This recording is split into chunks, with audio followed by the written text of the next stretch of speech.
Blessed day, everyone. I am James Clarence B. Prado from third year BS Ed Math B. So I will be the one who will discuss about the steps in hypothesis testing.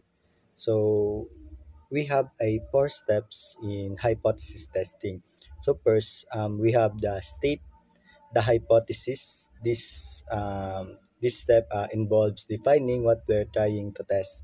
And next is the set the criteria for a decision. So this is about determining how much evidence we need to reject our initial assumption.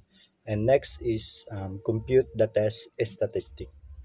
Ito naman po involves calculating a value that summarizes a value that the evidence from our sample data. So number four is make a decision.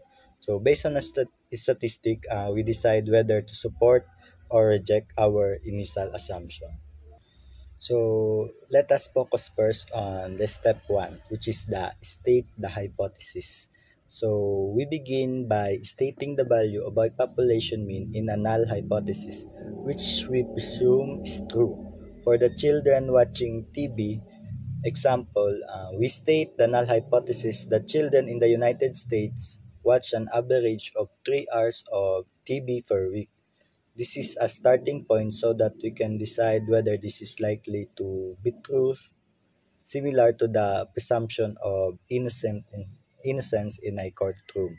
In hypothesis testing, we start by assuming that the hypothesis or claim we are testing is true. This is stated in the null hypothesis. The basis of the decision is to determine whether assumption is likely to be true. So, sabi dito, ang pinaka-importante daw po na part um, ng step na to ay creating a null hypothesis. So, the null hypothesis po, in simple terms, is an assumption we initially make about a population. For example daw po, the claim could be that children in the United States watch an average of 3 hours of TV per week. So the key here is that we assume this is true as a starting point. So this is similar to assuming someone is innocent in a courtroom. So we need evidence to prove otherwise. So next, the null hypothesis HO stated as the null is a statement about a population parameter such as the population mean that is assumed to be true. The null hypothesis is a starting point. We will test whether the value stated in the null hypothesis is likely to be true. We assume the null hypothesis is true, placing the burden on the researcher to conduct a study to show evidence that the null hypothesis is unlikely to be true. Regardless, we always make a decision about the null hypothesis that is likely or unlikely to be true.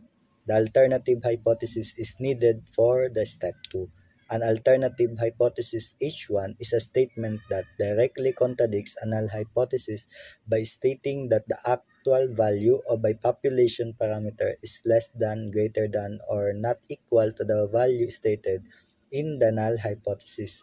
The alternative hypothesis states what we think is wrong about the null hypothesis, which is needed for step 2.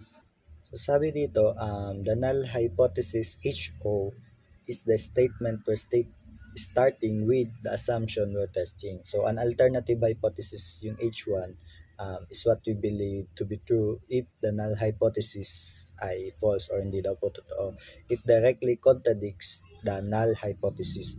So, if our null hypothesis is children watch 3 hours of TV per week, the alternative hypothesis could be children watch more than 3 hours.